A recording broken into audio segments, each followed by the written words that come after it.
เรียบร้อยเลยพี่น้องเอ้ยเรียบร้อยเลยเบิ่งติล่ะข่อยอุตส่าห์เตรียมโตมาเป็นปีว่าสิปลูกมันแก้วเจ้าเบิ่งติล่ะถูกงัวป่ากล้วยป่ามากินของข่อย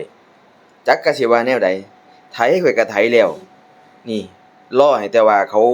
มาขนเพื่องออกไปก่อนเท่านั้นเองแล้วก็สิปิดหม้องนี้เฮ็ดจั่งใดล่ะบัดนี้เราอุตส่าห์ว่าเตรียมโตมาเป็นปีพังเลยครับมื้อเดียว